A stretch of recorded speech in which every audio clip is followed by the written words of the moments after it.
അപ്പോൾ നമ്മുടെ MMPC 4 okay, accounting for managers. Accounting എന്ന് കേൾക്കുമ്പോൾ തന്നെ എല്ലാവർക്കും ഒരു പേടിയുണ്ടെന്ന് എനിക്ക് നന്നായിട്ടറിയാം. അക്കൗണ്ടിങ്ങിനെ കണ്ട് വലുതായിട്ട് പേടിക്കേണ്ട കാര്യം തിയറി കൊണ്ട് ജയിച്ച് പോകാമെന്നുള്ളതേ ഉള്ളൂ. ബട്ട് തിയറി അത്യാവശ്യം ഡെപ്തുള്ളതാണ്. ഇതിപ്പോൾ 2023 ക്വസ്റ്റ്യൻ കാണുമ്പോൾ തന്നെ മനസ്സിലാവും നമ്മൾ പേടിക്കുന്ന പലതും വന്നിട്ടില്ല എന്നുള്ളതാണ്. അപ്പോൾ എൻ്റെ ഒരു ഊഹം, എൻ്റെ ഒരു അസംഷനിൽ ഈ ഒരു മോഡൽ തന്നെ ആയിരിക്കും നമ്മുടെ ക്വസ്റ്റ്യനും വരിക. കാര്യം അവർക്ക് അധികം പണിയെടുക്കാൻ വയ്യ, ഒരു ഇത് കൊടുക്കാമെന്ന്. ഇപ്പോൾ നമ്മൾ ക്വസ്റ്റ്യൻ പേപ്പർ കാണുമ്പോൾ തന്നെ അവർ എന്താ പറയുക, നെഗ്ലിജൻസോട് കൂടിയാണ് ക്വസ്റ്റ്യൻ പേപ്പർ ചെയ്തതെന്ന് നമുക്കറിയാം അല്ലേ. ഒരു A4 സൈസിൻ്റെ പകുതി, A4 ഒന്നും അല്ല ആ ക്വാളിറ്റി, എത്ര ഒരു 10-40 ദിവസമൊക്കെ കാണത്തുള്ളൂ. അത്രയ്ക്കും ക്വാളിറ്റി കുറഞ്ഞ പേപ്പറിലേക്ക് പ്രിൻ്റ് ചെയ്തിരുന്ന അങ്ങനെ ഒരു അപ്രോച്ചിൽ അവർ ചെയ്യുന്നവർ ഇത്രയും മെനക്കെട്ട് ചെയ്യുന്ന എനിക്ക് തോന്നുന്നില്ല. മനസ്സിലായില്ലേ? അപ്പോൾ നമ്മൾ അക്കൗണ്ടിങ്ങിൻ്റെ ട്രയൽ ബാലൻസ് പോലത്തെ ക്വസ്റ്റ്യൻസൊക്കെ വരണമെന്നുണ്ടെങ്കിൽ അത്യാവശ്യം കണ്ടൻറ്റ് കാണണം. അതുകൊണ്ട് കൂളായിട്ട് പോവുക, തിയറി മാക്സിമം കവർ ചെയ്യുക. ഓക്കെ, അവസാന നിമിഷം ടെൻഷൻ അടിക്കുന്നതിൽ ഒരു കാര്യമില്ല. ഓക്കെ, നമുക്ക് നോക്കാം എന്തൊക്കെയാണ് ക്വസ്റ്റ്യൻസ്. ആദ്യം എക്സ്പ്ലെയിൻ ദ ഫോളോയിങ് എന്നും പറഞ്ഞിട്ടുണ്ട് 4 ക്വസ്റ്റ്യൻ. ഓർക്കുക, ഇവിടെ എന്താണ് അറ്റംപ്റ്റ് ഇനി 5 ആണ്. അപ്പോൾ പ്രാക്ടിക്കൽ ക്വസ്റ്റ്യൻസ് വന്നാൽ നമുക്ക് അത് ലീവ് ചെയ്യാനുള്ളൊരു ഓപ്ഷൻ ഉണ്ട്. അതുകൊണ്ട് എത്ര 100% പേടിക്കേണ്ട ആവശ്യമൊന്നുമില്ല. എക്സ്പ്ലെയിൻ ദ ഫോളോയിങ് ആദ്യം കിടക്കുന്ന കോൺസെപ്റ്റ് ഓഫ് കൺസർവേഷൻ. ഇതുപോലെ ഒരുപാട് അക്കൗണ്ടിങ് കോൺസെപ്റ്റുകളുണ്ട്. നമുക്ക് മാക്സിമം തന്നെ നോക്കാം. കോൺസെപ്റ്റ് ഓഫ് കൺസർവേഷൻ പറയുന്നത് എന്താണെന്നറിയോ? ഒറ്റ വാക്കിൽ പറഞ്ഞാൽ നമ്മുടെ ചിലവുകൾ മാക്സിമം കൂട്ടി കാണിക്കുക, വരവുകൾ മാക്സിമം കുറച്ച് കാണിക്കുക. ഇതിനർത്ഥം ഒരിക്കലും വേണ്ടാത്ത ചിലവ് എഴുതി കയറ്റുക എന്നോ കിട്ടിയ വരവ് എഴുതി കാണിക്കേണ്ടെന്നോ അല്ല. അതായത് ഒരു ചിലവ് കൂട്ടാൻ മാക്സിമം ചിലവ് കൺസിഡർ ചെയ്യാൻ എവിടെയൊക്കെ നമുക്ക് സ്കോപ്പ് ഉണ്ടോ അതെല്ലാം കൺസിഡർ ചെയ്യുക. അതേസമയം വരവ് എങ്ങനെയെങ്കിലും കുറയ്ക്കാൻ പറ്റും അങ്ങനെ കുറച്ച് തന്നെ ചെയ്യുക. എന്നിങ്ങനെ ചെയ്യുന്നതിൻ്റെ ഉദ്ദേശം എന്താ? നമുക്കൊരു നഷ്ടമുണ്ടാകുന്നതായിട്ട് നമുക്ക് എന്ത് ചെയ്യാൻ നമുക്ക് പ്രോഫിറ്റ് ഉണ്ടാക്കുന്നതായിട്ട് തെറ്റിദ്ധാരണ ഉണ്ടാവാൻ പാടില്ല. മനസ്സിലായില്ലേ? അതുകൊണ്ടാണ് സാധ്യതയുള്ള എല്ലാ ചിലവുകളും കൺസിഡർ ചെയ്യണം, എന്നാൽ വരവ് മാക്സിമം കുറച്ച് തന്നെ കാണിക്കുക. അത് ആ ഒരു ഐഡിയ നിങ്ങൾക്ക് മനസ്സിലാവുമെന്ന് എനിക്കറിയത്തില്ല. ഇപ്പോൾ ഫോർ എക്സാമ്പിൾ, പക്ഷേ ഒരു മാസം കഴിഞ്ഞ് നമുക്കൊരു ചിലവ് വന്നേക്കാം, ഒരു ഉറപ്പുമില്ല. പക്ഷേ നമ്മൾ എന്ത് ചെയ്യും? ആ ചിലവിനെ ചിലവായിട്ട് തന്നെ എടുക്കുക, ഒരു ഉറപ്പില്ല അത് വരവില്ല എന്നുള്ളതിന്. അതേസമയം നമുക്ക് അടുത്ത ഒരു മാസം അപ്പോൾ ഒരാൾ നമുക്ക് പേയ്മെൻറ്റ് തരാമെന്ന് പറഞ്ഞിട്ടുണ്ട്, അയാളത് തരും വരെ അത് കിട്ടിയതായിട്ട് നമ്മൾ എഴുതത്തില്ല. മനസ്സിലായില്ലേ? ഇതേ ഒരു മാസം കഴിഞ്ഞ് നടക്കാൻ പോകുന്ന ചിലവിന് നമ്മൾ എന്തായിട്ട് എഴുതി? ചിലവായിട്ട് എഴുതി. പക്ഷേ അതേ ഒരു മാസം കഴിഞ്ഞ് കിട്ടാൻ പോകുന്നത് കിട്ടും വരെ എഴുതത്തില്ല. അപ്പോൾ അവിടെ എന്താണ് പ്രത്യേകത? നമ്മുടെ പ്രോഫിറ്റിനെ ഒരർത്ഥത്തിൽ ഒരു കാരണവശാലും അധികമാക്കി കാണിക്കുന്നില്ല എന്ന് ഉറപ്പാക്കാൻ വേണ്ടിയിട്ടാണ് കോൺസെപ്റ്റ് ഓഫ് കൺസർവേഷൻ. ഇതിന് മറ്റൊരു പേരുണ്ട്, പ്രിൻസിപ്പിൾ ഓഫ് പ്രൂഡൻസ് എന്ന് പറയും. PRUDENCE. പ്രിൻസിപ്പിൾ ഓഫ് പ്രൂഡൻസ് എന്ന് പറഞ്ഞാലും ഇതേ സാധനം തന്നെയാണ്. ഇതിനാണ് എന്തെന്ന് പറയുന്നത്? കോൺസെപ്റ്റ് ഓഫ് കൺസർവേറ്റിസം എന്നും പറയാറുണ്ട്. ഓക്കെ, കൺസർവേറ്റിസമാണ് യഥാർത്ഥ ഒരു വാക്കെന്ന് തോന്നുന്നു, അറിയത്തില്ല. ഓക്കെ, അപ്പോൾ കോൺസെപ്റ്റ് ഓഫ് കൺസർവേറ്റിസം എന്ന് പറഞ്ഞതാണ് we will provide for all possible expenses but we will take little consideration over the possible income. പിന്നെ കോസ്റ്റ് കോൺസെപ്റ്റ് പറയുന്നത് ട്രാൻസാക്ഷൻസ് എപ്പോഴും എന്തിൽ റെക്കോർഡ് ചെയ്യാവൂ? ഒരു സാധനത്തിൻ്റെ ഹിസ്റ്റോറിക്കൽ കോസ്റ്റിൽ റെക്കോർഡ് ചെയ്യാവൂ. അതായത് നമ്മൾ വാങ്ങുന്ന ദിവസം അതിന് എന്ത് ചിലവുണ്ടായി, അതിലാണ് നമ്മൾ എന്ത് റെക്കോർഡ് ചെയ്യേണ്ടത്. എന്ത് സാധനം എന്ത് കോസ്റ്റ് ഉണ്ടായാലും, ഓക്കെ, എന്ത് സാധനം വാങ്ങിച്ചതിൻ്റെ കോസ്റ്റ് ഉണ്ടായാലും വാങ്ങുന്ന ദിവസം അതിന് എന്ത് ചിലവുണ്ടായി അതിൽ വേണം റെക്കോർഡ് ചെയ്യാൻ. അല്ലാതെ എന്ത് ചെയ്യാൻ പാടില്ല, നമ്മൾ വാങ്ങിച്ചപ്പോൾ അതിന് 10 രൂപ ഉണ്ടായിരുന്നോ, പക്ഷേ ഇന്ന് മാർക്കറ്റിൽ അതിന് 5 രൂപയേ ഉള്ളൂ എന്ന് പറഞ്ഞ് 5 രൂപയ്ക്ക് റെക്കോർഡ് ചെയ്യാൻ പറ്റത്തില്ല. എന്ത് ചെയ്യണം? വാങ്ങിച്ചപ്പോൾ എന്ത് വിലയായിരുന്നോ അതേ വിലയിൽ തന്നെ റെക്കോർഡ് ചെയ്യണം.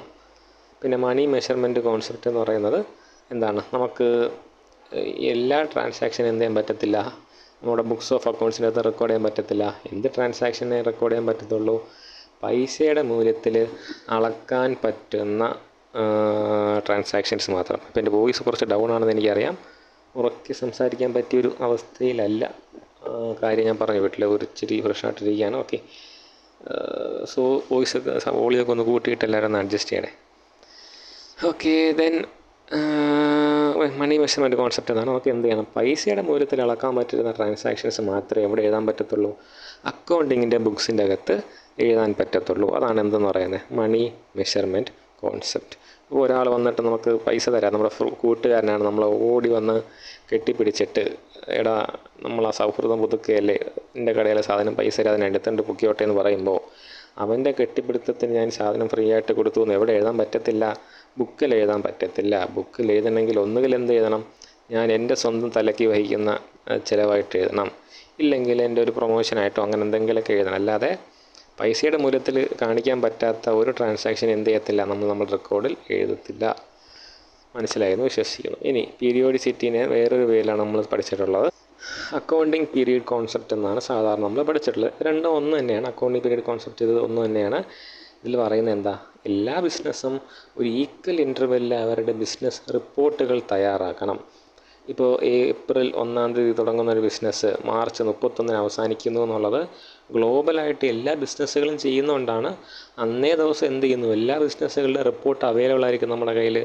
അപ്പോൾ വിപ്രയാണോ ഈ വർഷം ഏറ്റവും കൂടുതൽ ലാഭം ഉണ്ടാക്കി, ഇൻഫോസിസ് ആണോ എന്ന് അറിയണമെങ്കിൽ നമുക്ക് എന്ത് ചെയ്യാം, ആ ദിവസത്തെ അവരുടെ ഫിനാൻഷ്യൽ റിപ്പോർട്ടുകൾ എടുത്ത് കമ്പയർ ചെയ്ത് നോക്കിയാൽ മതി. ആർക്കാണ് കൂടുതൽ ലാഭം, ആർക്കാണ് കൂടുതൽ അസറ്റ് കിട്ടിയിട്ടുള്ളത്, ആർക്കാണ് കൂടുതൽ കടങ്ങൾ ഉണ്ടാക്കിയിട്ടുള്ളത്, എല്ലാം നമുക്ക് അവരുടെ ഫിനാൻഷ്യൽ റിപ്പോർട്ട് നോക്കി മനസ്സിലാക്കാം. അപ്പോൾ ഇങ്ങനെ കമ്പാരിസൺ എന്ന് പറയുന്ന ഒരു അക്കൗണ്ടിങ്ങിൻ്റെ വലിയൊരു സാധനം. അക്കൗണ്ടിങ് എല്ലായിടത്തും ഈക്വലായിട്ട് ഫോളോ ചെയ്യുന്നതിൻ്റെ വലിയൊരു ഉദ്ദേശം അതാണ്. നമുക്ക് എന്ത് ചെയ്യാൻ പറ്റണം? ഒരേ ഫേമുകൾ തമ്മിൽ അല്ലെങ്കിൽ ഒരേ ഇൻഡസ്ട്രിയൽ ഫേമുകൾ തമ്മിൽ കമ്പയർ ചെയ്യാൻ പറ്റണം. അപ്പോൾ ഈ കമ്പയർ ചെയ്യുക എന്നുള്ള ഫീച്ചർ എന്താണ് യാഥാർത്ഥ്യമാക്കുന്നത്? അക്കൗണ്ടിങ് പീരീഡിലൂടെ, കോൺസെപ്റ്റിലൂടെയാണ്. അപ്പോൾ അക്കൗണ്ടിങ് പീരീഡ് കോൺസെപ്റ്റ് അഥവാ പീരിയോഡിസിറ്റി കോൺസെപ്റ്റ് എന്താ ചെയ്യുന്നത്? എല്ലാ എല്ലാ ഫേമുകളും അവരുടെ അക്കൗണ്ടിങ് ക്ലോസ് ചെയ്ത് എന്ന് റിപ്പോർട്ട് ചെയ്യണം? ഈക്വൽ ഇൻ്റർവെൽ റിപ്പോർട്ട് ചെയ്യണം. 365 ദിവസം എന്ന് പറയുന്ന ഈക്വൽ ഇൻ്റർവെൽ റിപ്പോർട്ട് ചെയ്തുകൊണ്ടിരിക്കണം. ഇതൊക്കെയാണ് ഈ കോൺസെപ്റ്റുകൾ. അത്യാവശ്യം കഥ എഴുതാനുണ്ട്. എക്സാമ്പിളൊക്കെ വെച്ച് എഴുതിയാൽ 5 മാർക്കിന് എഴുതാനുണ്ട്. 5 മാർക്കിൻ്റെ 4 ആകുമ്പോൾ 20 മാർക്കായല്ലോ. ഓക്കെ, അപ്പോൾ അത് നോക്കുക. പിന്നെ what is journal? Explain the process of journalising and discuss the advantage of using journal. അപ്പോൾ ചോദ്യങ്ങൾ പലതാണ്. എന്താണ് ജേണൽ? ജേണൽ ഉപയോഗിക്കുന്നതിൻ്റെ ജേണലൈസിങ് എന്ന് പറഞ്ഞാൽ ജേണലിനകത്ത് എഴുതുന്ന പ്രോസസ്സിനാണ്. ഓക്കെ, അതിൻ്റെ പ്രോസസ്സ് എന്തൊക്കെയാണ്, അഡ്വാൻറ്റേജുകൾ എന്തൊക്കെയാണ് ജേണലിൽ എഴുതുന്നതിൻ്റെ, ഇത്രയും കാര്യങ്ങളാണ് പറയേണ്ടത്. ഏറ്റവും ആദ്യം ജേണൽ എന്താണെന്ന് പറയാം. നിങ്ങളൊരു കടയിൽ ചെന്നൊരു സാധനം വാങ്ങിച്ചു. സാധനം വാങ്ങിച്ച ഉടനെ കടയിലെ തൊഴിലാളി എന്ത് ചെയ്യും? ഞാനൊരു ചെറിയൊരു പെട്ടിക്കടയുടെ കാര്യമാണ് പറയണത്. ഒരു ബുക്ക് തുറന്നിട്ട് ഇത്ര രൂപയുടെ സാധനം വിറ്റു എന്ന് എഴുതി വയ്ക്കും അല്ലേ?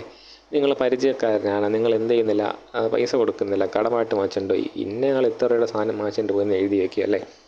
അതുപോലെ എല്ലാ ബിസിനസ്സുകളും അവർക്ക് നടക്കുന്ന ട്രാൻസാക്ഷൻ്റെ പ്രൈം എൻട്രി, ആദ്യത്തെ എൻട്രി നടത്തുന്ന സ്ഥലത്തിനാണ് എന്തെന്ന് പറയുന്നത്? ജേണൽ. അപ്പോൾ journal is the accounting book of prime entry. ആദ്യം നമ്മൾ ട്രാൻസാക്ഷൻ റെക്കോർഡ് ചെയ്യുന്ന സ്ഥലമാണ് ജേണൽ എന്ന് പറയുന്നത്. ഇനി എന്താണ് അതിലെ പ്രോസസ്സ് എന്ന് പറയുന്നത്? ജേണൽ എൻട്രി എഴുതുന്നതിന് അതിൻ്റേതായ രീതിയുണ്ട്. അത് വലിയൊരു കഥയാണ്. ഓക്കെ, ഞാനതിനൊന്ന് ഒറ്റ വാക്കിൽ പറഞ്ഞാൽ ഒരു റൂൾ പറയാം. LICIC. ഞാൻ ഇതിൻ്റെ പിള്ളേരടുത്ത് പറഞ്ഞ് തഴമ്പിച്ച് കിടക്കുന്ന സാധനമാണ്. ഓക്കെ, LICIC എന്താണെന്ന് പറയാം. ജേണൽ എൻട്രി ഞാൻ അതിനെ വേറൊരു വൈറ്റ് ബോർഡിലേക്ക് പോവാണേ. സിമ്പിളായിട്ടേ പറയുന്നുള്ളൂ, എന്നാലും വൈറ്റ് ബോർഡിലേക്ക് പോവാം. ഓക്കെ, നമ്മൾ ജേണൽ എൻട്രിക്കകത്ത് ഡെബിറ്റ് ചെയ്തു, ക്രെഡിറ്റ് ചെയ്തു എന്നൊക്കെ ഒരുപാട് നിങ്ങൾ കേട്ടിട്ടുണ്ട്. അതിൻ്റെ അർത്ഥം എന്താണെന്നറിയാമോ ആർക്കെങ്കിലും? ഇപ്പോൾ പലരുടെ മനസ്സിലും പല ഉത്തരങ്ങൾ ഓടി വരുന്നുണ്ടാവും. ഡെബിറ്റ് ചെയ്യുക മീൻസ്, ഡെബിറ്റ് എന്ന് വെച്ചാൽ ഡെബിറ്റ് കാർഡ് നമുക്ക് ഇങ്ങോട്ട് പൈസ കിട്ടുന്നു. ക്രെഡിറ്റ് എന്ന് വെച്ചാൽ ക്രെഡിറ്റ്. അതൊന്നും ചിന്തിക്കില്ലേ ദൈവം മക്കളെ. കാര്യം എന്താ? ഇവിടെ നമ്മൾ അക്കൗണ്ടിങ്ങിനകത്ത് വരുമ്പോൾ ഡെബിറ്റിനും ക്രെഡിറ്റിനും ആ പറഞ്ഞ അർത്ഥമില്ല. ഇവിടെ ഡെബിറ്റ് ആൻഡ് ക്രെഡിറ്റ് എന്ന് വെച്ചാൽ എന്താണെന്നറിയോ? ഒന്നുമില്ല. ഒരു ജേണൽ എൻട്രി നിങ്ങൾ കണ്ടിട്ടുണ്ടോ? ജേണൽ എൻട്രി എന്ന് പറയുന്നത് A ഡെറ്റഡ് ടു B എന്നായിരിക്കും വരുന്നത്. ഈ ഡെബിറ്റ് ചെയ്യുക എന്ന് പറഞ്ഞാൽ ഇതാ ഈ ജേണൽ എൻട്രിയുടെ മുകളിൽ എഴുതുക. ക്രെഡിറ്റ് ചെയ്യുക എന്ന് പറഞ്ഞാൽ ജേണൽ എൻട്രിയുടെ താഴെ എഴുതുക. വേറെ ഒരു അർത്ഥമില്ല. സോ ഞാൻ ഇന്ന സാധനത്തിന് ഇന്ന ജേണൽ എൻട്രിയിൽ ഡെബിറ്റ് ചെയ്തു എന്ന് പറഞ്ഞാൽ അതിന് അർത്ഥം എന്താ? ആ സാധനത്തിനെ ഞാൻ ജേണൽ എൻട്രിയിൽ മുകളിൽ എഴുതി. ഞാൻ ഇന്ന സാധനത്തിൻ്റെ ജേണൽ എൻട്രി ക്രെഡിറ്റ് ചെയ്തെന്ന് വെച്ചാൽ അർത്ഥം എന്താ? ഞാൻ ആ സാധനത്തിൻ്റെ ജേണൽ എൻട്രിയിൽ താഴെ എഴുതി. ഇത്രയേ ഉള്ളൂ ഡെബിറ്റ് ചെയ്യുക, ക്രെഡിറ്റ് ചെയ്യുക എന്ന് പറഞ്ഞാലുള്ള അർത്ഥം. ഇനി ആ പ്രോസസ്സ് എന്താണെന്ന് ചോദിച്ചാൽ അവിടെയാണ് ഞാൻ നേരത്തെ പറഞ്ഞ LICIC എന്ന് പറയുന്ന റൂൾ വരുന്നത്. നമുക്ക് ഒരു ബിസിനസ്സിനകത്തുള്ള സാധനങ്ങളെ അസറ്റ് എന്നോ ലൈബിലിറ്റി എന്നോ ഇൻകം എന്നോ എക്സ്പെൻസ് എന്നോ ക്ലാസിഫൈ ചെയ്യാം. ഇതിൽ പെടാത്തതായിട്ട് ഒന്നും വരത്തില്ല. ഫോർ എക്സാമ്പിൾ, ഞാൻ ഒരു 10 ലക്ഷം രൂപ കൊടുത്ത് ഒരു കാർ വാങ്ങിച്ചു എൻ്റെ ബിസിനസ്സിന് വേണ്ടിയിട്ട്. ഓക്കെ, ഇവിടെ 2 സാധനങ്ങൾ മിനിമം ബാധിക്കും. ഏതൊക്കെയാണ്? ഇപ്പോൾ 10 ലക്ഷം രൂപ എടുത്ത് കാർ വാങ്ങിക്കുമ്പോൾ ഏതൊക്കെയാണ് 2 സാധനങ്ങൾ? ഒന്ന്, എൻ്റെ കയ്യിൽ നിന്ന് 10 ലക്ഷം പോയി. പിന്നെ എന്ത് സംഭവിച്ചു? എനിക്ക് 10 ലക്ഷം രൂപ വിലയുള്ള കാറ് കിട്ടി. 2 സാധനങ്ങളെ ബാധിച്ചില്ലേ? ഇവിടെ എന്താ? എൻ്റെ ക്യാഷിനെ ബാധിച്ചു, എനിക്ക് പുതിയൊരു അസറ്റ് കിട്ടി. ഓക്കെ, ക്യാഷ് എന്ന് പറയുന്നത് എന്ത് തന്നെയാണ്? അസറ്റ് തന്നെയാണ്. ആദ്യം നമ്മൾ മനസ്സിലാക്കേണ്ടത്, ജേണൽ എൻട്രി ചെയ്താൽ ആദ്യം മനസ്സിലാക്കേണ്ടത് ഏതൊക്കെ ഐറ്റത്തിനാണ് ബാധിച്ചിട്ടുള്ളത്. ഇപ്പോൾ 2 ഐറ്റം മിനിമം കാണാം. അപ്പോൾ 2 ഐറ്റം ഏതൊക്കെയാണെന്ന് മനസ്സിലായി. ഇനി ആ ഐറ്റം ഏത് കാറ്റഗറി പെടുന്നത്? നമ്മൾ ഈ പറഞ്ഞ അസറ്റോ ലൈബിലിറ്റിയോ ഇൻകമോ എക്സ്പെൻസോ ഏതെങ്കിലും ഒരു കാറ്റഗറി പെടുന്നതായിരിക്കും ഉറപ്പായിട്ടും. ഏത് കാറ്റഗറി പെടുന്നതെന്ന് തിരിച്ചറിയുക. അപ്പോൾ നമ്മൾ തിരിച്ചറിഞ്ഞു, ക്യാഷ് എന്ന് പറയുന്നത് എൻ്റെ അസറ്റാണ്. അസറ്റ് എന്ത് ചെയ്തു? എൻ്റെ കയ്യിൽ നിന്ന് പോയി. അപ്പോൾ ഡിക്രീസ് ഇൻ അസറ്റ് ഉണ്ടായി. ഓക്കെ, അത് എനിക്ക് മനസ്സിലായി. പിന്നെ അതേസമയം വേറൊരു അസറ്റ് കിട്ടി, കാർ എന്ന് പറഞ്ഞ അസറ്റ് കിട്ടി. അപ്പോൾ എന്തുണ്ടായി? ഇൻക്രീസ് ഇൻ അസറ്റ് ഉണ്ടായി. ഇതാണ് എനിക്കുണ്ടായ ചേഞ്ചസ്. ഓക്കെ, എന്തൊക്കെ സംഭവിച്ചു? ക്യാഷ് എന്ന് പറയുന്ന എൻ്റെ അസറ്റ് കുറഞ്ഞു, കാർ എന്ന് പറയുന്ന എൻ്റെ അസറ്റ് കൂടി. എൻ്റെ കയ്യിലിരിക്കുന്ന അസറ്റ് കൂടുകയും കുറയുകയും ചെയ്തു. ഈ ഞാൻ എൻ്റെ റൂൾ ആലോചിക്കുന്നു. LIC പറയുന്നത് ഒരു ട്രാൻസാക്ഷൻ നടക്കുമ്പോൾ നിങ്ങളുടെ ലൈബിലിറ്റിയോ ഇൻകമോ ക്യാപിറ്റലോ, ഓക്കെ, നിങ്ങളുടെ ഒരു ട്രാൻസാക്ഷനിലൂടെ നിങ്ങളുടെ ലൈബിലിറ്റിയോ ഇൻകമോ ക്യാപിറ്റലോ ഇൻക്രീസ് ചെയ്യുകയാണെങ്കിൽ നിങ്ങൾ ഈ പറഞ്ഞ സാധനത്തിന് എന്ത് ചെയ്യണം? ജേണൽ എൻട്രിയിൽ ക്രെഡിറ്റ് ചെയ്യണം. ഇനി നമുക്ക് നമ്മുടെ കഥയിലേക്ക് ഒന്നും കൂടെ പോവാം. ഞാൻ എന്ത് ചെയ്തു? 10 ലക്ഷം രൂപ കൊടുത്തു, അസറ്റ് വാങ്ങിച്ചു. ഇവിടെ എന്ത് ഇൻക്രീസ് ചെയ്തു? കാർ എന്ന് പറയുന്ന എൻ്റെ അസറ്റ് ഇൻക്രീസ് ചെയ്തു. നമ്മൾ റൂള് പറയുന്നത് എന്താ? ലൈബിലിറ്റിയോ ഇൻകമോ ക്യാപിറ്റലോ ഇൻക്രീസ് ചെയ്താൽ ക്രെഡിറ്റ് ചെയ്യണം. ഇപ്പോൾ ഇൻക്രീസ് ചെയ്തേക്കുന്ന സാധനം ലൈബിലിറ്റിയോ ഇൻകമോ ക്യാപിറ്റലോ ആണോ? അല്ല, അസറ്റാണല്ലേ. അപ്പോൾ അതിനർത്ഥം എന്താ? ഇതിനെ ഡെബിറ്റ് ചെയ്യണം. അപ്പോൾ എൻ്റെ ജേണൽ എൻട്രിയുടെ ആദ്യത്തെ പാർട്ട് എഴുതിയാണ് കാർ അക്കൗണ്ട് ഡെറ്റഡ് ടു. പിന്നെ രണ്ടാമത് എന്താ സംഭവിച്ചത്? നമ്മുടെ ഒരു അസറ്റ് അവിടെ കുറഞ്ഞായിരുന്നല്ലോ. എവിടെയായിരുന്നു? ക്യാഷ് കൊടുത്താണല്ലോ നമ്മൾ കാർ വാങ്ങിച്ചത്. അപ്പോൾ നമ്മുടെ ഇരിക്കുന്ന ക്യാഷ് എന്ത് ചെയ്യുന്നു? കുറയുന്നു. അപ്പോൾ കൂടിയതിനെ നമ്മൾ ഡെബിറ്റ് ചെയ്തെങ്കിൽ കുറഞ്ഞതിനെ ക്രെഡിറ്റ് ചെയ്യും. ഇങ്ങനെയാണ് നമ്മൾ ജേണൽ എൻട്രി എഴുതുന്നത്. ഇത്രയും കഥകളൊന്നും ഓരോ നിന്നില്ലെങ്കിൽ ഒരു മിനിമം സാധനം അറിയണം. എന്താണ്? ഫോർമാറ്റ്. അത് മാത്രം ഒന്ന് പറയുകയാണ്. എന്തൊക്കെ വരണം? ജേണൽ എന്നൊരു ഹെഡിങ് കൊടുക്കുക, ഡേറ്റിനൊരു കോളം വരണം, പെർട്ടിക്കുലേഴ്സ് എന്നും പറഞ്ഞൊരു കോളം വരണം. ഓക്കെ, ഡെബിറ്റ് എന്നും ക്രെഡിറ്റ് എന്നും 2 എമൗണ്ട് കോളം വരണം. ഇതിൻ്റെ നടുക്കിൽ LF എന്നൊന്ന് എഴുതിയിട്ടാൽ നല്ലതായിരിക്കും, കാണാൻ ഒരു ചന്തത്തിന് വേണ്ടിയിട്ട്. അതുകൊണ്ട് വലിയ ആവശ്യമൊന്നുമില്ല. ഓക്കെ, ഇങ്ങനെയാണ് എൻ്റെ ഒരു ഫോർമാറ്റ് വരുന്നത്. കുറച്ചും കൂടെ നല്ല രീതിയിൽ ഞാൻ കണക്കുകൾ ചെയ്തിട്ടുണ്ട്. ഞാൻ മുമ്പിട്ട വീഡിയോകളുടെ താഴെ അതിന് ലിങ്ക് കൊടുത്തിട്ടുണ്ട്. അത്യാവശ്യം സീരിയസ് ആയിട്ട് നോക്കണമെന്നുള്ളവരവിടെ നോക്കുക. ഇപ്പോൾ നമ്മൾ പറഞ്ഞ ജേണൽ എൻട്രി എങ്ങനെ വരും? ഡേറ്റ് ഞാനിപ്പം ഇന്നത്തെ ഡേറ്റ് എന്താ? 26-ാം തീയതി. 26 പിന്നെ 12/24 ജേണൽ എൻട്രി എന്തായിരുന്നു? കാർ അക്കൗണ്ട് ഡെറ്റഡ് ടു ക്യാഷ്. ഇനി എത്ര രൂപയുടെ കാറാണ് ഞാൻ വാങ്ങിച്ചത്? അതിനെ ഡെബിറ്റാണ് ചെയ്തത്. അവന് ഡെബിറ്റ് സൈഡിൽ അതിൻ്റെ എമൗണ്ട് എഴുതുന്നു. ഇനി എത്ര രൂപയാണ് ക്യാഷായിട്ട് എൻ്റെ കയ്യിൽ നിന്ന് പോയത്? 10 ലക്ഷം. അതിന് ക്രെഡിറ്റാണ് സംഭവിച്ചത്. ഞാൻ ക്രെഡിറ്റ് സൈഡിൽ എഴുതുന്നു. മനസ്സിലായില്ലേ? അപ്പോൾ ഇതിന് പാരലായിട്ട് തന്നെ എഴുതണം. ഡെബിറ്റ് ചെയ്തതിന് ഡെബിറ്റിൻ്റെ കോളത്തിൽ തന്നെ എഴുതണം, ക്രെഡിറ്റ് ചെയ്തതിന് ക്രെഡിറ്റിൻ്റെ കോളത്തിൽ തന്നെ എഴുതണം. ഇങ്ങനെ വരയൊന്നും വരയ്ക്കേണ്ട. അതിന് തൽക്കാലം നിങ്ങൾക്ക് മനസ്സിലാകാൻ വേണ്ടി വരച്ചതാണ്. ഈ വരയുടെ ആവശ്യമില്ല. ഓക്കെ, ഇങ്ങനെ ആരോ ഒന്നും വരച്ച് കാണിക്കേണ്ട. എന്നിട്ടൊരു സാധനം കൂടെ താഴെ എഴുതും, നറേഷൻ എന്ന് പറയും. ഈ ജേണൽ എൻട്രീനെ ഒരു സെൻറ്റൻസ് ആക്കി എഴുതണം. ഞാൻ 10 ലക്ഷം രൂപ കൊടുത്ത് കാർ വാങ്ങിച്ചു. അങ്ങനെ ജേണൽ എൻട്രീനെ സെൻറ്റൻസ് ആയിട്ടും കൂടെ എഴുതുമ്പോഴേ എന്ത് ചെയ്യുന്നുള്ളൂ? ഒരു ജേണൽ എൻട്രി കംപ്ലീറ്റ് ആവുന്നുള്ളൂ. അപ്പോൾ ഇതാണ് ജേണൽ എൻട്രി എഴുതാനുള്ള പ്രോസസ്സ് എന്ന് പറയുന്നത്. ഓക്കെ, അതിൻ്റെ അഡ്വാൻറ്റേജ് എന്തൊക്കെയാണെന്ന് ചോദിച്ചാൽ, നമ്മളിങ്ങനെ കൃത്യം എഴുതി വയ്ക്കുന്നുണ്ട്, നമ്മൾ മറന്നു പോകത്തില്ല, ഓർക്കാൻ എളുപ്പമാണ്, എല്ലാം പ്രോപ്പറായിട്ട് റെക്കോർഡ് ആവുന്നുണ്ടെന്ന് ഉറപ്പാക്കാം, പിന്നെ ഭാവിയിലുണ്ടാകുന്ന ഡിസ്പ്യൂട്ടുകൾ ഒഴിവാക്കാം. അങ്ങനത്തെ ഒരുപാട് ഗുണങ്ങൾ ഈ ജേണൽ എൻട്രി എഴുതുന്നതുകൊണ്ടുണ്ട്. നമുക്ക് 4 എഴുതാനുള്ളതുള്ളൂ. ChatGPTയോട് ചോദിക്കാം, കുറച്ച് നല്ല ഉത്തരങ്ങൾ കിട്ടും.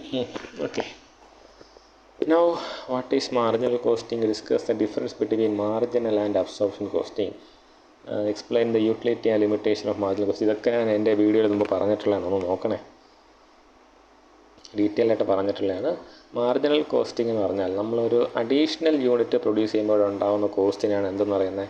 മാർജിനൽ കോസ്റ്റ് എന്ന് പറയുന്നത്. അപ്പോൾ costing technique in which the additional unit produce, നമ്മൾ അഡീഷണലായിട്ട് പ്രൊഡ്യൂസ് ചെയ്യുന്ന ഓരോ യൂണിറ്റിനും ഉണ്ടാകുന്ന കോസ്റ്റിനെ എന്തായിട്ട് എടുത്തുകൊണ്ട്, എലിമെൻ്റായിട്ട് എടുത്തുകൊണ്ട് നമ്മൾ ചെയ്യുന്ന ഒരു കോസ്റ്റിംഗ് ടെക്നിക്കിനെയാണ് മാർജിനൽ കോസ്റ്റിംഗ് എന്ന് പറയുന്നത്. ഇവിടുത്തെ മെയിൻ പോയിൻ്റ് എന്താണ്?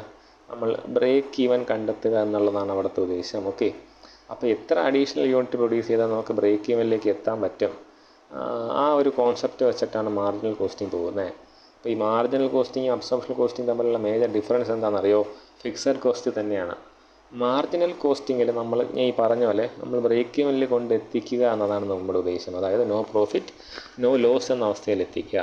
അവിടെ നമ്മൾ ഫിക്സഡ് കോസ്റ്റിനെ യൂണിറ്റുകളിലേക്ക് ഡിവൈഡ് ചെയ്ത് കൊടുക്കുന്നില്ല. അങ്ങനെ കൊടുത്താൽ അത് എന്തായി മാറി? അബ്സോർപ്ഷൻ കോസ്റ്റിംഗ് ആയിട്ട് മാറി. മാർജിനൽ കോസ്റ്റിംഗ് നമ്മൾ എന്തേ ചെയ്യുന്നുള്ളൂ? നമ്മുടെ വേരിയബിൾ കോസ്റ്റിനെ മാത്രമേ നമ്മൾ എന്ത് ചെയ്യുന്നുള്ളൂ? ഡിവൈഡ് ചെയ്ത് കൊടുക്കുന്നുള്ളൂ. അതുകൊണ്ട് ഇതിനെ വേരിയബിൾ കോസ്റ്റിംഗ് എന്നും പറയാറുണ്ട്. അപ്പോൾ മാർജിനൽ കോസ്റ്റിംഗ് ടെക്നിക്കിൻ്റെ അകത്ത് നമ്മൾ കോസ്റ്റിൽ എന്തേ വരുന്നുള്ളൂ? വേരിയബിൾ കോസ്റ്റേ വരുന്നുള്ളൂ. ഇതിൻ്റെ കൂടെ എന്തുണ്ട്? ഒരു കോൺട്രിബ്യൂഷൻ എന്നൊരു പാർട്ടുണ്ട്. ഓക്കെ, ഈ കോൺട്രിബ്യൂഷൻ എന്ന പാർട്ട് നമ്മുടെ ഫിക്സഡ് കോസ്റ്റിനെ പയ്യെ കവർ ചെയ്തെടുക്കും. അത് വലിയ കഥയാണ്, ഞാനത് മുമ്പ് പറഞ്ഞിട്ടുണ്ട്, പഴയ വീഡിയോ നോക്കണേ.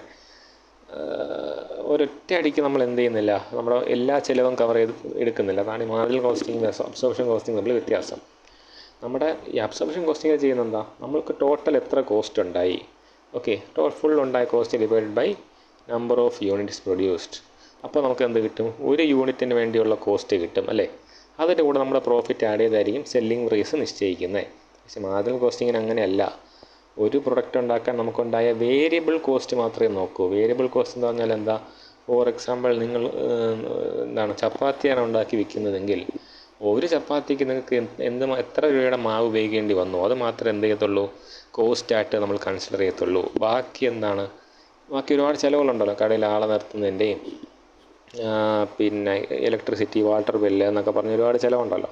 അതൊക്കെ ഈ കോൺട്രിബ്യൂഷൻ എന്ന് പറയുന്ന അഡീഷണൽ പാർട്ട് കവർ ചെയ്തെടുക്കുക. നമ്മുടെ പ്രോഫിറ്റ് ഉണ്ടല്ലോ, ഈ പ്രോഫിറ്റ് കവർ ചെയ്തെടുക്കുക. എപ്പോഴാണ്? എത്രയോ യൂണിറ്റ് വിൽക്കുമ്പോൾ.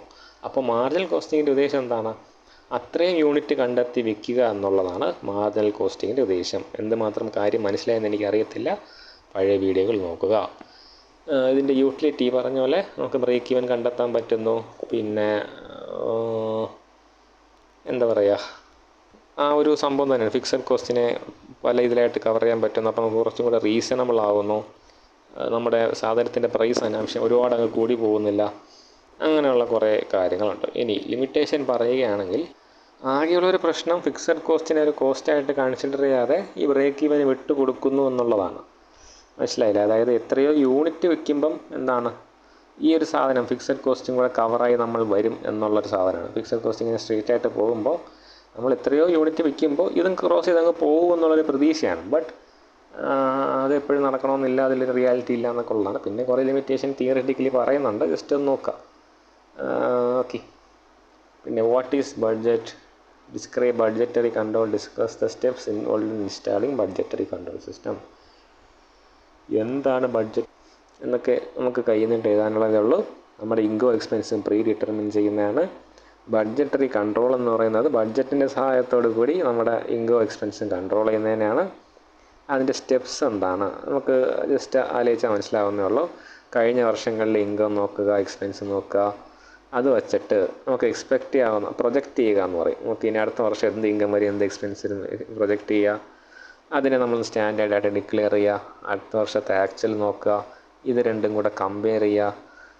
അച്ചീവ് ചെയ്യാൻ പറ്റുമോ, ബഡ്ജറ്റ് ചെയ്തത് അച്ചീവ് ചെയ്യാൻ പറ്റുമോ നോക്കുക. ഇല്ലെങ്കിൽ എന്ത് ചെയ്യുക, അടുത്ത വർഷത്തെ ഇനി വരുന്ന വർഷത്തെ ബഡ്ജറ്റിൽ അതിനനുസരിച്ച് മാറ്റങ്ങൾ വരുത്തുക. ഇതൊക്കെയാണ് ബഡ്ജറ്റിംഗ് കൺട്രോൾ സിസ്റ്റം എന്ന് പറയുന്നത്. കൺട്രോൾ സിസ്റ്റം എന്ന് പറയുമ്പോൾ മനസ്സിൽ വരുന്ന അതേ സാധനം തന്നെയാണ്, എന്തും കൂടെ കയറി വരുന്നതേ ഉള്ളൂ. ഇൻകം എക്സ്പെൻസും കയറി വരും ബഡ്ജറ്റ് ആയതുകൊണ്ട്.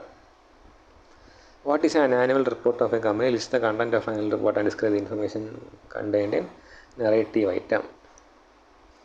ആനുവൽ റിപ്പോർട്ട് എന്ന് പറയുന്ന പേര് പറയുന്ന പോലെ ഒരു വർഷത്തിന്, ഒരു ഫിനാൻഷ്യൽ ഇയർ അവസാനിക്കുമ്പോൾ ആ ഫിനാൻഷ്യൽ ഇയറിൽ നമുക്ക് എന്തൊക്കെ കാര്യങ്ങൾ, നമ്മുടെ ഫിനാൻഷ്യൽ പെർഫോമൻസ് എങ്ങനെ ഉണ്ടായിരുന്നു ഒരു ബിസിനസ്സിൻ്റെ എന്ന് കാണിക്കുന്ന റിപ്പോർട്ടാണ് ആനുവൽ റിപ്പോർട്ട് എന്ന് പറയുന്നത്. അതിൻ്റെ കണ്ടൻറ്റ് എന്തൊക്കെയാണെന്ന് ചോദിച്ചാൽ ആ ബിസിനസ്സിൻ്റെ പിന്നെ ഫിനാൻഷ്യൽ സ്റ്റേറ്റ്മെൻറ്റ് കാണും. Balance sheet, trading profit and loss account, പിന്നെ ക്യാഷ് ഫ്ലോ സ്റ്റേറ്റ്മെൻറ്റ്, പിന്നെ ഇതിനെയൊക്കെ സപ്പോർട്ട് ചെയ്യുന്ന പല ഷെഡ്യൂളുകൾ, അങ്ങനെ പല കാര്യങ്ങളും കാണും.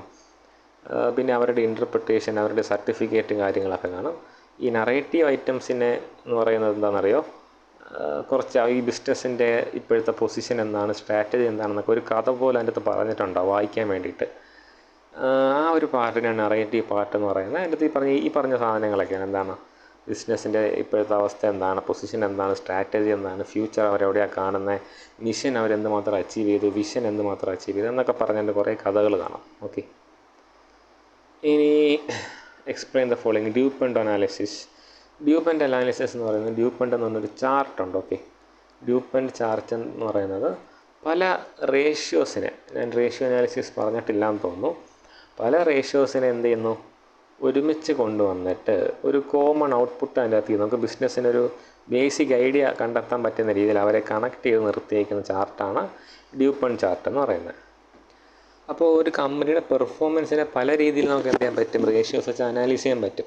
ഇതെല്ലാത്തിനെയും കൂടെ കണക്ട് ചെയ്ത് കാണിക്കുന്നതാണ്. അപ്പോൾ ഇവർ പറയുന്നത് എന്താണെന്നറിയോ, റിട്ടേൺ ഓൺ ഇൻവെസ്റ്റ്മെൻറ്റ് എന്നൊരു സംഭവമുണ്ട്. അതായത് ഈസ് ഈക്വൽ ടു ഞാൻ എത്ര ഇൻവെസ്റ്റ് ചെയ്തു, എനിക്ക് എന്തായി എന്ന് റിട്ടേൺ കിട്ടി എന്ന് ഒറ്റ വാക്കിൽ ഞാൻ പറയും. ഇപ്പോൾ ഞാൻ ഇൻവെസ്റ്റ് ചെയ്തതിൻ്റെ 10% എനിക്ക് റിട്ടേൺ ആയിട്ട് കിട്ടിയെന്ന് പറഞ്ഞാൽ ഉത്തരം അവിടെ കൊണ്ട് തീർന്നു. പക്ഷേ ഈ ഡ്യൂപ്പൻ്റ് ചാർട്ട് എന്ത് കാണിക്കും, പല കാര്യങ്ങൾ കാണിക്കും. ഇതിൻ്റെ ഈ പറഞ്ഞ പ്രോഫിറ്റിൻ്റെ അകത്ത്, ഈ പറഞ്ഞ റിട്ടേണിൻ്റെ അകത്ത് എന്തുമാത്രം ഗ്രോസ് പ്രോഫിറ്റ് ഉണ്ടായിരുന്നോ, എന്തുമാത്രം നെറ്റ് പ്രോഫിറ്റ് ഉണ്ടായിരുന്നോ, അവരുടെ ഓപ്പറേറ്റിംഗ് എക്സ്പെൻസുകൾ എന്തുമാത്രം ഉണ്ടായിരുന്നു, അങ്ങനെ പല കാര്യങ്ങൾ റേഷ്യോ ആയിട്ട് കണക്ട് ചെയ്ത് കാണിക്കും. അപ്പോൾ ഈ പല റേഷ്യോ അനാലിസിസുകളെ കണക്ട് ചെയ്ത് കാണിക്കുന്ന ഒരു ചാർട്ടാണ് ഡ്യൂപ്പൻ്റ് ചാർട്ട്. ആ ചാർട്ട് ഉപയോഗിച്ചുള്ള ഒരു കമ്പനിയുടെ പെർഫോമൻസിൻ്റെ അനാലിസിസിനാണ് ഡ്യൂപ്പോണ്ട് അനാലിസിസ് എന്ന് പറയുന്നത്. നെറ്റിൽ നോക്കുക, അത്യാവശ്യം കണ്ടിട്ട് കിട്ടും. ഇനി Altman's Z score model. അതൊരു directly something closely related to DuPont analysis ആണ്. ഇവർ ഓൾട്ട്മാൻ എന്ന് പറയുന്ന ഒരു ശാസ്ത്രജ്ഞൻ, ഓക്കെ, ഒരു എക്കോണമിസ്റ്റ് അല്ലെങ്കിൽ ഒരു സ്റ്റാറ്റിസ്റ്റിഷ്യൻ, പുള്ളി ഒരു മോഡൽ ഡെവലപ്പ് ചെയ്തു. അതായത് നമ്മൾ പല റേഷ്യോസ് പഠിക്കുന്നുണ്ട്, അതിൽ ആ 5 റേഷ്യോ, ആ റേഷ്യോ ഏതൊക്കെയാണെന്ന് നിങ്ങൾക്ക് അറിഞ്ഞിരുന്നാൽ നല്ലത്. 5 റേഷ്യോകൾ എടുത്തിട്ട് പുള്ളി ഒരു ഫോർമുല ക്രിയേറ്റ് ചെയ്തു. ഓക്കെ, ആ ഫോർമുല ക്രിയേറ്റ് ചെയ്യുമ്പോൾ ഒരു ആൻസർ കിട്ടും. ആ ആൻസറിന് ഇയാൾ സെറ്റാ വാല്യൂ എന്നാണ് പറഞ്ഞത്. സെറ്റാ വാല്യൂ എങ്ങനെ ഇരുന്ന് വെച്ചാൽ ഇസെറ്റ് പോലെയൊക്കെ ഇരിക്കും, ഇങ്ങനെ സാധനം. ഓക്കെ, കടൽ കുതിര പോയിരിക്കും സാധനം. അപ്പോൾ ഇയാൾ കണ്ടുപിടിച്ച് ഈ സെറ്റാ വാല്യൂ കണ്ടുപിടിക്കാൻ പറ്റും. എന്തിനാണ് ഈ സെറ്റാ വാല്യൂ കണ്ടുപിടിക്കുന്നത്, ഈ സെറ്റാ വാല്യൂ ഇയാളൊരു സ്കെയിൽ വെച്ച് അളന്ന് നോക്കി. ഓക്കെ, ഇപ്പോൾ നമുക്കൊരു ബിസിനസ്സിൻ്റെ പല റേഷ്യോകളുണ്ട്. ഈ പല റേഷ്യോകൾ പലയിടത്തായിട്ട് ഇട്ടിട്ടൊരു ഫോർമുല ഉണ്ട്. ആ ഫോർമുല കിട്ടുന്ന ആൻസർ, ഫോർമുല എന്ന് പറയുന്നത് zeta value is equal to 1.2 into A plus 1.4 into B എന്നൊക്കെ പറഞ്ഞിട്ടൊരു വലിയൊരു സാധനം പറയുന്നുണ്ട്. അതിൽ എ എന്നും ബി എന്നൊക്കെ പറയുന്നത് എന്താണ്, നമുക്ക് ഒരു കമ്പനിയുടെ ഓരോ റേഷ്യോ അനാലിസിസ് ചെയ്യുമ്പോൾ കിട്ടുന്ന ആൻസറാണ്. അപ്പോൾ എ എന്ന് പറയുന്നത് working capital total asset ratio ആണ്. ബി എന്ന് പറയുന്നത് return earnings total asset ratio ആണ്. അങ്ങനെ ടോട്ടൽ അസറ്റിന്മേൽ പലതിനും ടോട്ടൽ ലൈബിലിറ്റിന്മേൽ പലതിനുമുള്ള റേഷ്യോസ് അവിടെ നോക്കും. എന്താണ് അതിൻ്റെ ഉദ്ദേശം, നമുക്ക് ഇസെറ്റ് സ്കോർ കണ്ടെത്താൻ പറ്റും. ഈ ഇസെറ്റ് സ്കോർ എന്ന് പറയുന്നത് ഒരു സ്കോറാണ്, ഒരു വാല്യൂ ആണ്. ഫോർ എക്സാമ്പിൾ, എനിക്ക് കിട്ടിയിരിക്കുന്ന ഇസെറ്റ് സ്കോർ എന്ന് പറയുന്നത് ഒരു 5 ആണെന്ന് വിചാരിക്കുക. അതെനിക്ക് അതിൻ്റെ അർത്ഥം എന്താ, 5 എന്ന് പറയുന്നത് അത്യാവശ്യം നല്ലൊരു സ്കോറാണ്. ഈ സ്കോർ ഇങ്ങനെ താഴോട്ട് വരും തോറും, ഓക്കെ, അതായത് ഇവർ മീനായിട്ട് പറയുന്നത്, സെൻറ്ററായിട്ട് പറയുന്നത് 3 3ന് മുകളിലോട്ടാണ് എൻ്റെ സ്കോറെങ്കിൽ കമ്പനി നല്ലപോലെ പോകുന്നു. 3ലാണ് എൻ്റെ കമ്പനിയുടെ സ്കോറെങ്കിൽ കമ്പനി ആവറേജ് ആണ്. 3ൻ്റെ താഴെയാണെങ്കിൽ ഡേഞ്ചറാണ്. 1.8ൻ്റെ താഴേക്ക് പോവുകയാണെങ്കിൽ വളരെ ഡേഞ്ചറായിട്ടാണ് എൻ്റെ കമ്പനി നിൽക്കുന്നത്. എപ്പോൾ വേണമെങ്കിലും എൻ്റെ കമ്പനി എന്താവാം, കടം കീറി മുടിഞ്ഞു പോവാം എന്നുള്ളതാണ്. അപ്പോൾ അതാണ് ഈ റേഷ്യോ അനാലിസിസ്. ഇതൊക്കെ സത്യമാണ് കേട്ടോ, അല്ലാതെ നമ്മൾ പണ്ട് പഠിക്കുന്ന പല തിയറികളെ പോലെ വെറുതെ നമ്മളെ കണ്ണ് നിറയ്ക്കാൻ വേണ്ടി പറയുന്നതല്ല. പ്രോപ്പർ ഫിനാൻഷ്യൽ ഇംപ്ലിക്കേഷൻ ഉള്ള സാധനങ്ങളാണ് ഓൾട്ട്മാൻസ് ഇസെഡ് സ്കോർ മോഡൽ എന്നൊക്കെ പറയുന്നത്. പിന്നെ ഒരു ബേസിക് ഐഡിയ ഗൂഗിൾ നോക്കി നിങ്ങൾക്ക് മനസ്സിലാവുന്ന കാര്യങ്ങൾ നോക്കി വയ്ക്കുക. കാര്യം ഒരുപാടുണ്ട്, ഡെപ്ത് ഉണ്ട്, ഫോർമുല കാണാൻ പഠിക്കാനുണ്ട്. നിങ്ങൾക്ക് മനസ്സിലാവുന്ന കാര്യം നോക്കി വയ്ക്കുക. What is human resource accounting? നമ്മൾ മുമ്പ് പറഞ്ഞിട്ടുള്ളതാണെന്ന് എൻ്റെ വിശ്വാസം. വേറൊന്നുമില്ല, ഇവിടെ നമ്മൾ ഹ്യൂമൻ റിസോഴ്സ് മെയിൻറ്റെയിൻ ചെയ്യാൻ വേണ്ടി ഉണ്ടാകുന്ന കോസ്റ്റുകളും കാര്യങ്ങളൊക്കെ പ്രോപ്പറായിട്ട് റെക്കോർഡ് ചെയ്ത് അത് ഡിസിഷൻ മേക്കിങ്ങിന് വേണ്ടി ഉപയോഗിക്കുന്നു, അത്രയേ ഉള്ളൂ. How it can be used as A managerial tool, അതിന് ഒരുപാട് കാര്യങ്ങളുണ്ട്. ഓക്കെ, ഇപ്പം ഒരു ഉദാഹരണം ഞാൻ പറയാം. ഒരു 4 ഇൻസെൻറ്റീവ് 4 പേർക്കായിട്ട് കൊടുത്തു. ഓക്കെ, അല്ലെങ്കിൽ എല്ലാവർക്കുമായിട്ട് 4 ഇൻസെൻറ്റീവ് കൊടുത്തു. എന്നിട്ട് നമ്മൾ എന്ത് ചെയ്യാണ്, ഇതിൽ ഏത് ഇൻസെൻറ്റീവ് കൂടുതൽ കിട്ടിയ ആളാണ് ഏറ്റവും നല്ല പെർഫോം ചെയ്തത് എന്ന് നോക്കും. അപ്പോൾ നമുക്ക് എന്ത് മനസ്സിലായി, ഏത് ഇൻസെൻറ്റീവാണ് ജോലിക്കാർക്കിടയിൽ എഫക്റ്റീവാണെന്ന് മനസ്സിലായി. നമ്മളിത് HR പഠിച്ചപ്പോൾ HR അനലിറ്റിക്സ് എന്ന് പറഞ്ഞ ഓർമ്മ ഉണ്ടോ, അതേ സാധനമാണ്. അപ്പോൾ ഇതുപോലെ നമ്മുടെ ഹ്യൂമൻ റിസോഴ്സ് മെയിൻറ്റെയിൻ ചെയ്യാൻ വേണ്ടി ഉണ്ടാകുന്ന കോസ്റ്റും അതിൻ്റെ എഫക്റ്റീവ്നെസ്സൊക്കെ നമ്മളിങ്ങനെ റെക്കോർഡ് ചെയ്ത് വെച്ചിട്ട് പിന്നീട് എന്ത് ചെയ്യുന്നു, ഭാവിയിൽ അതിനനുസരിച്ച് നമ്മൾ പെരുമാറുന്നു. മനസ്സിലായില്ലേ? ചിലർക്ക് നമ്മൾ ഒരുപാട് ക്യാഷ് കൊടുത്തു കഴിഞ്ഞാൽ അവർ നല്ലപോലെ പണിയെടുക്കും. വേറെ ചിലർക്ക് നല്ല പദവി കൊടുത്താലായിരിക്കും അവർ പണിയെടുക്കുന്നത്. അവരുടെ ഔട്ട്പുട്ട്, അവരുടെ പ്രൊഡക്ടിവിറ്റി ഇങ്ങനെ റെക്കോർഡ് ചെയ്ത് വെച്ചിട്ട് ആ ഒരു ഡേറ്റ വെച്ചിട്ട് അപ്പോൾ നമുക്ക് ഈ എംപ്ലോയീസിന് നടക്കുന്ന എല്ലാ കാര്യങ്ങളും റെക്കോർഡ് ചെയ്ത് വയ്ക്കുന്നു. അവർക്കുണ്ടാകുന്ന എല്ലാ കോസ്റ്റുകളും നമ്മൾ റെക്കോർഡ് ചെയ്ത് വയ്ക്കുന്നു. എന്നിട്ടാണ് നമ്മൾ പിന്നീട് പല ഡിസിഷൻ എടുക്കുന്നത്. ഈ ഇപ്പം നിലവിലുള്ള ആൾക്കാരെ നിലനിർത്തണോ, പുതിയ ആളെ എടുക്കണമെങ്കിൽ എത്ര കോസ്റ്റ് ടാഗ്, CPC എന്നൊക്കെ പറയുമല്ലോ, കോസ്റ്റ് ഓഫ് ദി കമ്പനി എന്നൊക്കെ പറഞ്ഞിട്ട്. അപ്പോൾ അതൊക്കെ എങ്ങനെയാണ് പറയുന്നത്? ഈ പറഞ്ഞ പോലെ പണ്ട് നടക്കുന്ന ഡേറ്റകൾ, പണ്ട് ഇവർക്ക് കൊടുക്കുന്ന ബെനിഫിറ്റുകളിലൊക്കെ ഡേറ്റ ഇവർ റെക്കോർഡ് ചെയ്ത് വയ്ക്കുന്നതുകൊണ്ടാണ്. അതാണ് എൻ്റെ ഒരു കോൺസെപ്റ്റ്. നോക്കാം. ഓക്കെ, ഒരു കണക്ക് ചോദിക്കുന്നുണ്ട്. ഇത് 8ാമത്തെ ക്വസ്റ്റ്യൻ ആണ്. 8ാമത്തെ ക്വസ്റ്റ്യൻ ഒരു കണക്കാണ്. The following information contain cost, material mix and yield data for a production of component ABC. Standard price raw material A 2 kilo, raw material B 10 kilo, rupees 10 per kg, Aക്ക് 2 per kg. Standard yield 90%. The actual cost, mix and output 2200 kg of A costing, output 2250 kg of ABC.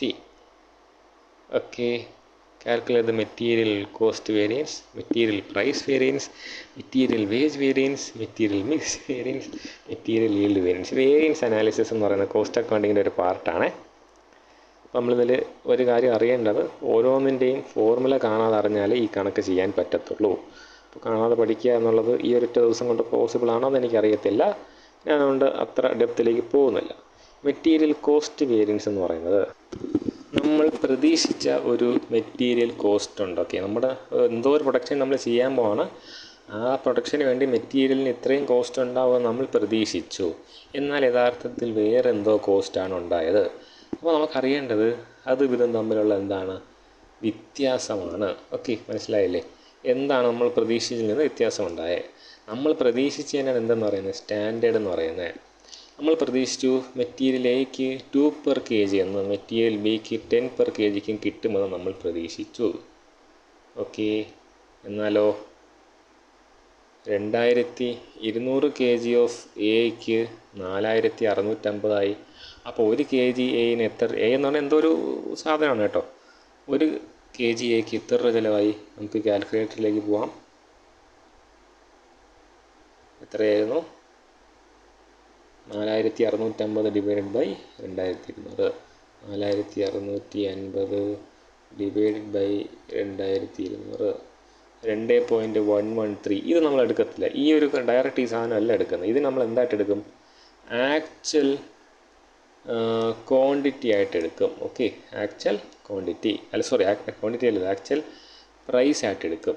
Okay, അപ്പോൾ എന്താ സംഭവിച്ചത്? നമ്മൾ 2 രൂപ per kg വരും വിചാരിച്ച സാധനത്തിന് 2 വന്നു. ഇനി 10 രൂപ per kg വരും വിചാരിച്ച സാധനത്തിന് എന്ത് വന്നു? Clear all. 7850 ഡിവൈഡഡ് ബൈ എത്രയായിരുന്നു? 800. 10 രൂപ വരുമെന്ന് വിചാരിച്ച സാധനത്തിന് എത്രയേ വന്നുള്ളൂ? 9.8 വന്നുള്ളൂ. ഇനിയാണ് കളി നടക്കുന്നത്. ഇനിയാണ് നമ്മൾ എന്ത് കണ്ടുപിടിക്കേണ്ടത്? അപ്പോൾ നമുക്ക് എന്ത് മനസ്സിലായി? ആക്ച്വൽ പ്രൈസ് ഓഫ് A എത്രയായിരുന്നു? 2.11 ആണ്. ആക്ച്വൽ പ്രൈസ് ഓഫ് B എന്ന് പറയുന്നത് 9.8 ആണെന്ന് മനസ്സിലായി. ഇനി മെറ്റീരിയൽ കോസ്റ്റ് വേരിയൻസ് കണ്ടുപിടിക്കാനുള്ള ഫോർമുല എന്ന് പറയുന്നത് standard quantity into standard price minus actual quantity into actual price. Okay,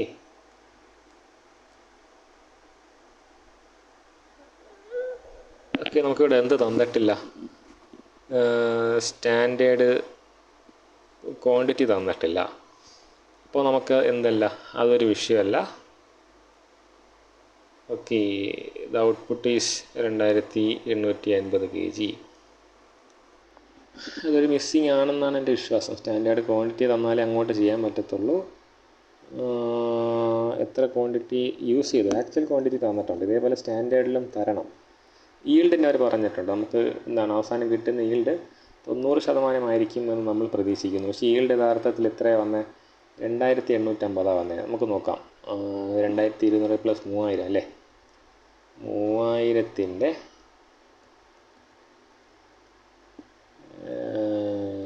into 90%.